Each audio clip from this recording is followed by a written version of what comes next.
As the economy continues to suffer, the concern that's on every project manager's mind is how to survive the recession. Now, to determine if your project can survive, you need to answer at least 5 questions. These questions focus on the issues that top management considers as they question nearly every expenditure in their budget.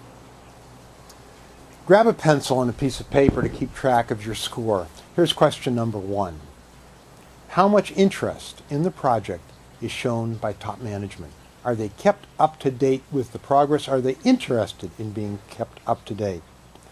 Now, estimate their interest on a scale of 1 to 5. 1 represents no interest, 3 represents average interest, and 5 represents enthusiastic interest and support. Let's go to question 2. How is the project tracking its budget goals? Again, let's use a 1 to 5 scale. 1 represents that the project is well over budget, 3 represents the project is on budget, and 5 represents the project is well under budget. Now let's move on to question 3. How is the project tracking its time schedule? Also on a 1 to 5 scale, where 1 represents the project is well over budget, 3 represents the project is on budget, and 5 represents the project is well under the budget. Question 4. Which of the following best describes how long it will be before this project will contribute to the bottom line profits of the organization? Number 1, the project will not contribute at all. Score 2 if the project will contribute within several years. 3, the project will contribute within 1 year. 4, the project will contribute within 6 months. And score 5 if the project will contribute within 3 months. Finally, how clear are the project's goals to you in terms of business objectives and its contribution to the bottom line of the organization? Score 1 if the goals are not clear at all, how this will contribute to the bottom line.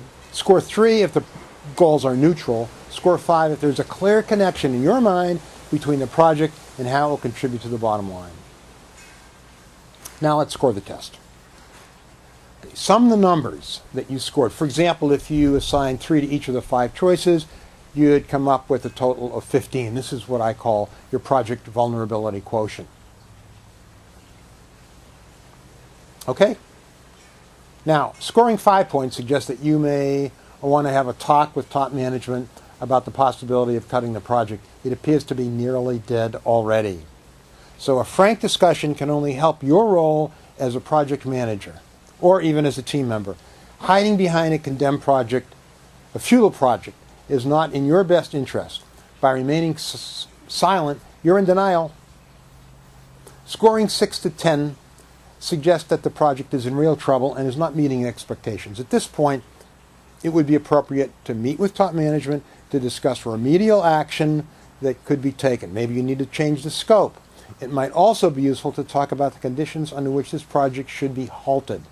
Ignoring the problems at this stage will not help anyone.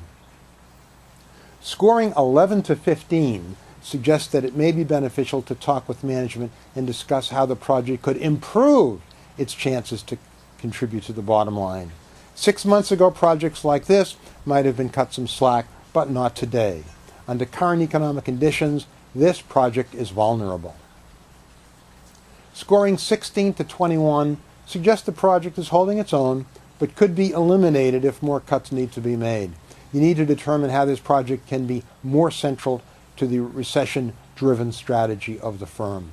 If you scored between 21 and 24, your projects should be reasonably secured, and if you scored a perfect 25, the project should be in excellent shape. I'm Barry Shore. Thanks for listening.